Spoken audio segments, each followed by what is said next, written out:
Welcome to another episode of Bobcat Breakdown, presented by the Quinnipiac Bobcats Sports Network. I'm your host, Zack Daly, and I'm joined by Nick Dench, Andrew Badillo, and Darnell Ragland. On tonight's episode of Bobcat Breakdown, we'll discuss the real identity of the field hockey team. How long can the women's soccer team stay on top of the MAC standings? And will anyone else other than Simon Heim or Marshall Baker score for the men's soccer team? We'll also preview the women's ice hockey season and the entire ECAC. Gentlemen, let's break down the Bobcats. The men's soccer team picked up their first ever win against Yale this past weekend by a final score of 1-0. Borja Angoita picked up his third shutout of the season, and Simon Heim picked up his team-leading fifth goal. But other than Marshall Baker, no one else has scored for the Bobcats. How big of a concern should this be for the squad? Darnell, we'll start with you.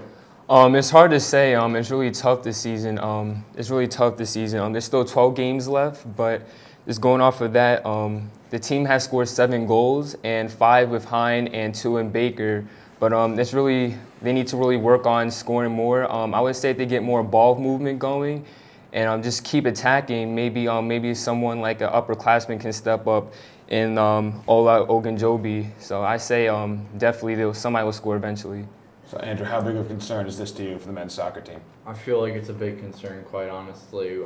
I really don't see any other players stepping up at this point into the season, heading into conference play. It is a big concern. Hind and Baker have been the only 2 players who have actually scored goals.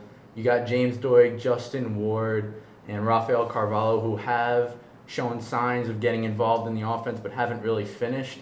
And, I feel at this point they need to figure it out, or heading into conference play, it could be a real struggle for the Bobcats. Yeah, Nick, we've seen players like Carvalho, Ogunjobi come close, but they haven't been able to get that first goal of the season yet. What do you think about this team's lack of goal scorers? It's a little bit of a concern. That is why they're at such a poor record right now, 2-3-3 on the season.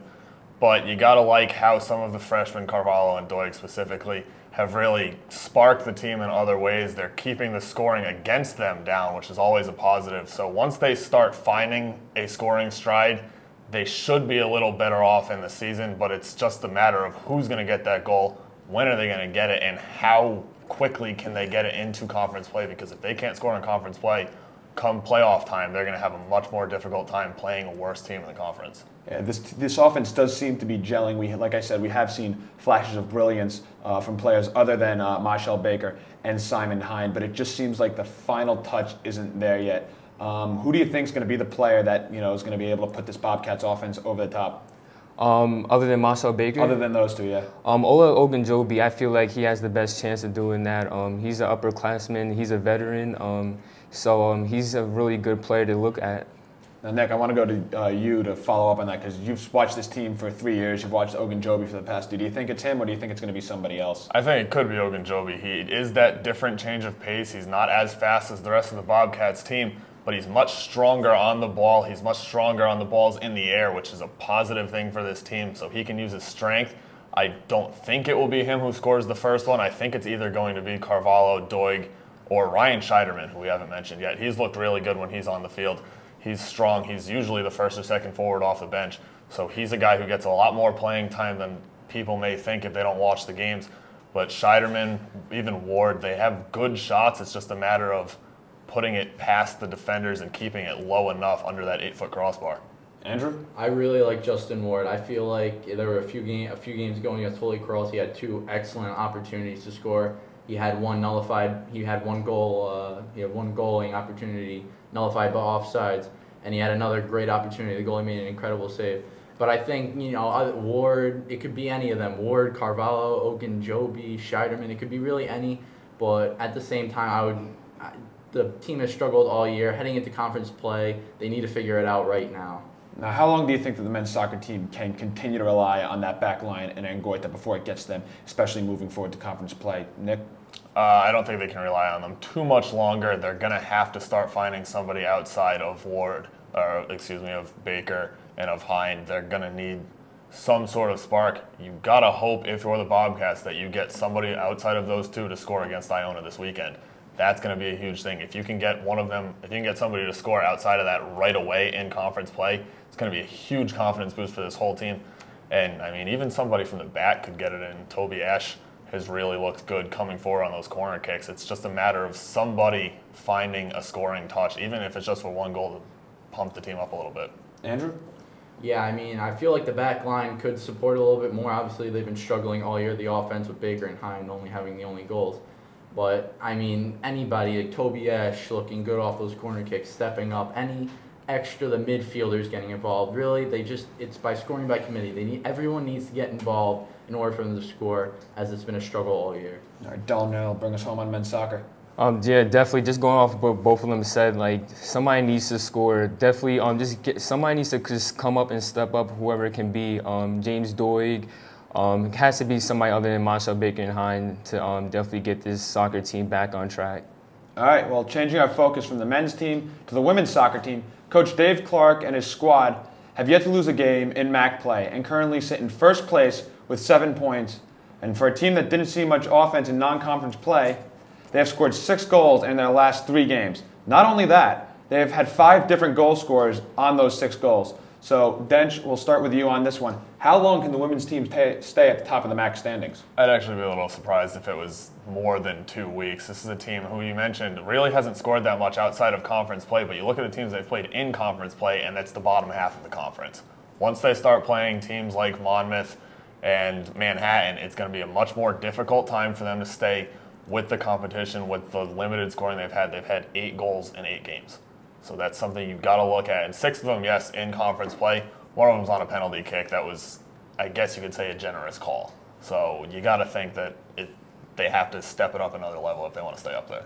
Andrew? Totally agree with you, Nick. I mean, the team, Anya McKeever and Jessica Fontaine, have scored 2 goals each. They did play Ryder and Siena. They're sort of the middle of the pack of the MAC. I wouldn't overlook that as, hey, they started to score and Quinnipiac is, surprising people. They were projected 8th in the preseason MAC. I don't think they'll last very long. They have yet to play Fairfield or Monmouth, who are two of the better teams in the MAC. I mean, Natalia Grotsky did have a really good weekend. She won MAC Defensive Player of the Week. So, I mean, I wouldn't get too in front of ourselves. I wouldn't get too, wow, Quinnipiac, they've won. They're already on top of the MAC. I wouldn't get too ahead of ourselves just yet. Darnell? I don't feel like it would last that much. They really have been playing teams that haven't been that great. They played against an 0-2 St. Peter's team, and they played against a Ryder team that hasn't really beat any team in the MAC. And so they'll probably be tested more when they play teams like Fairfield. So once they play them, I feel like it won't last. Nick, I say you wanted to rebuttal there, but also Andrew touched on Grotsky a little bit, and that's something we were a little critical of in the beginning of the season. How do you think she's come along? Yeah, that's actually what I was going to talk about. She's definitely improved since the beginning of the season. She had a couple huge saves against Siena, one on the penalty kick, which is skill enough as it is just saving a penalty kick. But once you get it, it's also luck. She guessed right, and that's huge for her confidence. And then she had a huge diving save on a huge left-footed strike. So she is really working on that reaction time in practice, and it's improving her game, and it's making the Bobcats a little bit stronger. It's just her distribution that she needs to work on now. Darnell, anything else? I definitely agree with Nick all the way with that, definitely. All right, well, we're going to take a quick break here on Bobcat Breakdown, but when we come back, we'll talk field hockey. You're watching Bobcat Breakdown, presented by the Quinnipiac Bobcats Sports Network. Welcome back to Bobcat Breakdown. The field hockey team traveled to Virginia this past weekend, where their 4-game winning streak came to an end with a 7-0 loss to Old Dominion. Prior to the loss, Quinnipiac outscored their opponents 17-2 and were led by the play of goalie Megan Conaboy. What team we're most like? Wow, I'm sorry, guys, I can't even read right now. Well, the question I'm posing to you guys is, what team are we most likely to see as we roll into conference play? The team that lost 7-0 to Old Dominion, or the team that outscored their previous 4 opponents 7-2? Darnell, we'll start with you. I would definitely say the team that's been on the homestand. They've been really consistent before even playing Old Dominion, and they've been playing an Old Dominion team that is actually top 25 in the country. So it's a really tough team to play. And in the MAC conference, no one's on that level of Old Dominion's kind of play. So the Bobcats been doing a really good job playing against teams that are in the MAC, which are not even on Old Dominion's level. So I wouldn't be concerned about them at all. Andrew? I totally agree with you, Darnell. You go back earlier into the season when they played Boston College, a team that's even in the top 10 in the nation, and they made it really close against them. They almost pulled out that game. I wouldn't be too concerned about the Old Dominion game. I mean, 7-0, it is an alarming score. Conboy was playing really well in the previous games, holding teams to 1 goal, shutting some teams out, making some incredible saves. I wouldn't get too worried. I see it more as a game where they were a little tired and a little off their game rather than, wow, this team just out of nowhere started to struggle. So I wouldn't be too worried. And how, Nick, I know you're one of the field hockey aficionados for the Quinnipiac Bobcats Sports Network, so I'll ask you, they looked really good in those previous 4 games, but then they had to fly down to Virginia. They spent the night to try and recover. But do you think the travel played into their loss at all? I'm not going to make excuses for this team. That was an atrocious game. That was bad. They gave up 6 goals in the second half. They're a first-half team. This is a team that has played very well in the first half this year, and they did. They gave up 1 goal to a very good Old Dominion team. They come out in the second half, and they give up 6 goals to an Old Dominion team, and they haven't scored in the second half much at all this year. This is a team who, in years past, we've seen them. They're much better in the second half. They're going to need to figure out how to maybe balance that out and leave some of the energy for the second half, or else they're going to be in trouble in the MAC. They're playing teams against, like Ryder. You're going to struggle, especially when you have to go to Ryder not once, but presumably twice as one of the best teams in the MAC. So if they have to play Ryder at Ryder a second time, they are going to have to figure it out for that second half. Well, prior to that 4-game winning streak, the Bobcats were scoring a lot in the second half. They transferred all their energy, it appears, over to the first half for those 4 games. But how do you think this team's going to balance their attack out? Do they just have to work on, what do you guys think? I'm not that big of a field hockey expert. I would definitely say that just keep on with the ball movement and just play against, just play really hard. I mean, they've been doing really great. Like Nick said in the first half, they're a first half team. So if they can just keep playing a dominant in the first half and keep on the defensive end in the second half, they should be fine. Yeah, definitely. Strategy that Coach Becca Main pointed out to me after the Vermont Catamounts game was that they wanted to keep their passes really short and concise. You know, 1 pass, 1 touch, pass to the next player, keeping the defense off balance. I think that's a really good strategy to play as you head into the MAC and also to recover from their big loss against Old Dominion. Kind of get back down to the basics and find what they were doing right against Vermont, against St. Joseph's. Yeah, I think defense is going to be a huge part because they've played strong defense for the most part, but especially in the second half, they play that strong defense, and they just have a little bit of issues getting the ball past midfield and really working on a counterattack. I think that's the most important thing for them in the second half, just getting onto that counterattack and pushing it forward to your star forwards, Kristen Engelke, Jess Rusin, Danielle Allen, Savannah Riley's been really good this year. Just start getting it up to them in the second half and play ball control up in the front half. Well, Nick, you led perfectly right into my second question for the field hockey team. We know these forwards can score, but which forward do you guys think is going to finish the season with more goals? Jess Rusin, Danielle Allen, or Kristen Engelke? Darnell? I would definitely say Jess Rusin. She seems like the more consistent out of the 3, just with like the season so far. She's 3 away from tying the Quinnipiac Bobcats scoring record, and she has 6 goals this season, so she's really been dominant. With Danielle Allen, she had 3 goals in last game, so she kind of just jumped up there. But out of those 3, I would say Jess Rusin. Andrew? Darnell, you stole my answer there, Jess Rusin. I feel like that's the consensus. Jess Rusin, she's 3 away from tying. It's on her mind, definitely. But I feel once she gets those 3 goals off her chest, it's going to be rapid fire. She's going to be scoring goal after goal after goal. She's a proven goal scorer. Same with Engelke, I think. But I feel Jess Rusin, really, it's her year. What she is predicted to break the record, I feel that the goals will start coming more often. Now, one thing we've seen out of Jess Rusin is she scores in bunches. And she had a little bit of a drought in that homestand. So, Nick, who do you think is going to score the most goals? I'm playing devil's advocate. I would love to agree with Jess Rusin. But yes, she plays in bunches. She expressed her concern after, I believe it was the St. Joe's game, that she really didn't know why she wasn't scoring, and that's an issue. She needs to start figuring that out. Kristen Engelke will lead this team in goal scoring this year. She has really come back for her graduate year, with an extra step on everybody. She's fast, she's better with the stick, she's finding goal-scoring opportunities, and she's really just putting everything home when she needs to. She's getting 2 goals a game when she needs to. She's in the right position. She's finding her teammates. She has really impressed me coming back for her graduate year this year. Now, Nick said that whenever Kristen Engelke gets a scoring opportunity, she usually converts. But the team most likely is going to go to Jess Rusin when they need a scoring opportunity. Now, Andrew and Darnell, you guys said you think Jess Rusin is going to lead the team in goals this year. Do you think her getting more opportunities is going to play to that, even though she can't convert as much as Kristen Engelke does? I would definitely say the opportunities as more too. If she gets more of those opportunities, she can do it. Where I do see Kristen Engelke maybe getting that too, because she's really quick and she's come off a great graduate year so far, and she's just really been dominant. And Danielle Allen, she's really just kind of came up there from playing against Holy Cross with those 3 goals. But yeah, Jess Rusin can get a lot of opportunities. I still think Jess Rusin can be the leading scorer.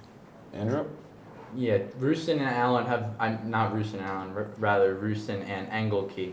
They both have had similar opportunities as far as shots go, and goals similar. I think Rusin has 5. Rusin has 5 and Engelke has 6. And so I feel that, it's just going to be, I think it's going to come down to Rusin in the end. I do think, as we said earlier, she does score in bunches, but I think after she gets the record, the goals will start coming. Not to say that Engelke will stop scoring, but I think since the opportunities mostly go to Rusin, I think she will take the leading goal total for the team this year. All right, well, it'll be interesting to watch down the stretch. We're going to step aside for a minute, but when we come back, we'll talk women's ice hockey and preview the ECAC. Stay with us.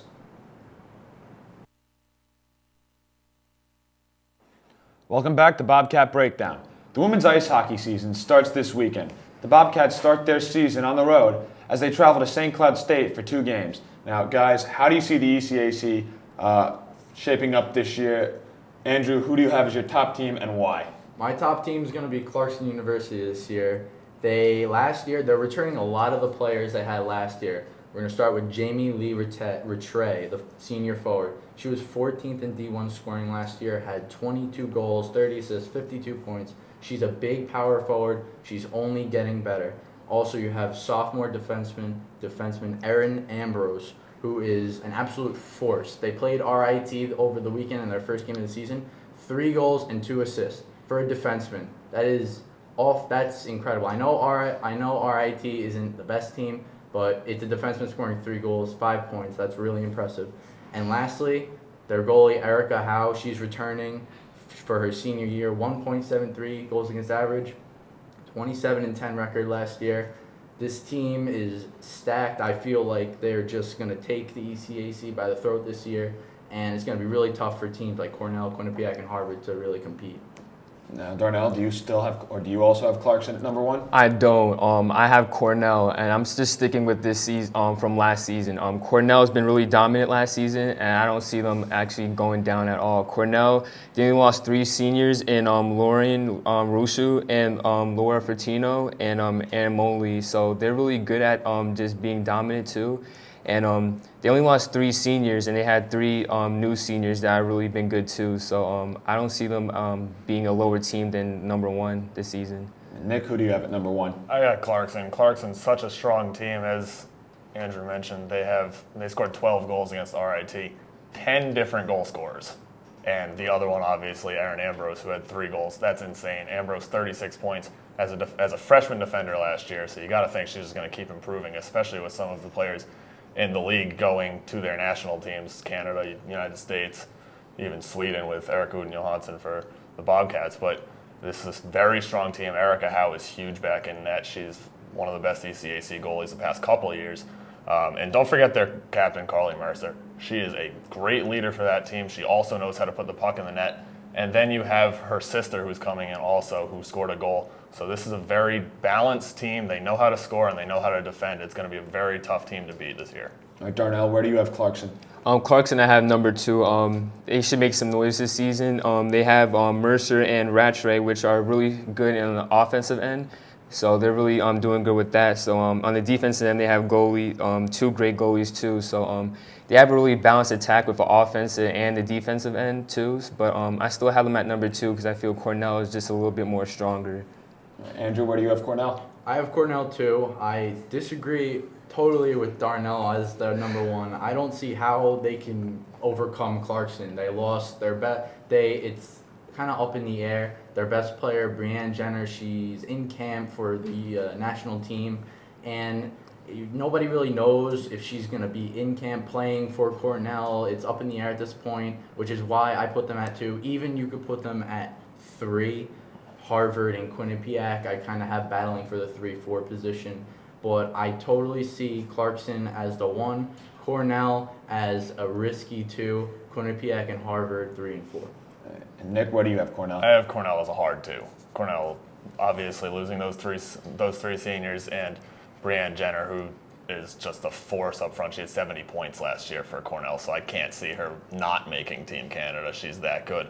But you can't leave out Lauren Slobodnik in net. She, like Erica Howe, probably the 2 elite ECAC goaltenders the last couple of years, and they are just so good back there. Slobodnik is very good positioning. She's one of the taller goalies, so she can cover the top of the net better. And then you also have their captain, Jillian Saulnier. She's huge back. She's huge for that team as well. They have a very strong team. They know how to win in the ECAC. They've been up 1-2 in the conference for the past 5 or 6 years probably. So this is a very strong Cornell hockey program on the women's side, and they know how to win. They're going to be up in that top 2 again this year. All right, so all 3 of you have either Clarkson or Cornell 1-2. Darnell, where do you have the Bobcats? The Bobcats I have at number 3. I feel that they're going to be in that 3rd spot. They do have a question in their goalie, but they've done a great job in a little bit last season, but I have them at number 3. All right, Andrew, where do you have the Bobcats? I actually have them at 3 too, Darnell. Kelly Babstock, she's entering her senior year. Last year, sophomore year, freshman year, she's just been incredible throughout her whole career here at Quinnipiac. She's only going to get better this year. Nicole Costa also adding in the goals. The key for Quinnipiac this year, secondary scoring and goaltending. They lost their goalie, Victoria Vigilante, last year, and Chelsea Layton's going to try to step in and pick up the slack for her. It's going to be really difficult, though. She's been struggling. She struggled last year. But the key, once again, I'm being repetitive, but it's secondary scoring, which most hockey teams struggle with. It's really, really rare that a team has excellent secondary scoring, and obviously the goaltending. Nick, do you have the Bobcats at 3 or some other team? I have the Bobcats at 4. Who do you have at 3? I have Harvard at 3. Harvard, a very strong team last year. They were one of the 3 ECAC teams to make the NCAA tournament, which is only an 18 tournament. So it's still a very strong team. They do lose one of their top scorers, Lindsay Fry, because she is also going to Team Canada to try to make that team. So that's going to be a big loss for them, but Harvard can make up for it with their talented freshman class. It's a smaller roster, so they rely on those scoring options a lot more. They're strong there. Their goaltender, Mashmeyer, is very good. She was a freshman last year, and she stole that starting job right away. So she's just going to get better this year. It's a conference where the top 3 teams are going to rely on their goalies a lot and then just expect their forwards to just pound the net and score 4 or 5 goals a game, and I think those 3 teams can do it. All right, Darnell, do you have Harvard at 4 or some other team? I have Harvard actually at 4. I just think that they had a really good season last season, but Quinnipiac, I feel they can maybe upset them and just give them that. Quinnipiac can just take over and be that 3rd spot. I have Harvard at 4. They were a really good team last season, as I said, but just looking at it, they have a really big question at goalie in the loss of Laura Bellamy. So I have them at 3, Harvard at 3. 4, sorry. And Andrew, I'm cheating. I see you have Harvard at 4. Why? I do have Harvard at 4. I feel that the difference between them and Quinnipiac is that Harvard did lose some of their bigger players. They did lose 6 players. They lost their captain, Jillian Dempsey. She was one of their best players last year. She was their points leader last year, and as a matter of fact. They did lose goalie Laura Bellamy, but as Nick mentioned earlier, Mashmeyer did take over the reins. They sort of kind of split the action last year. It's kind of interesting to see with a full workload this year how she's going to handle it, if she's going to struggle at any point of the season. Who knows? They did lose Lindsay Fry. She moved on to the Team USA for the Olympics. Actually, the tryouts are still going on, so she could come back also. Same goes for Brianne Jenner on Cornell. But that's really why I think Harvard's at 4 and Quinnipiac is at 3. All right, guys, great stuff as always. we're going to start a new segment here on Bobcat Breakdown, the Play of the Week. This week, the plays of the week are Megan Conboy's stroke save against St. Joseph's and Anya McKeever's penalty kick versus Siena.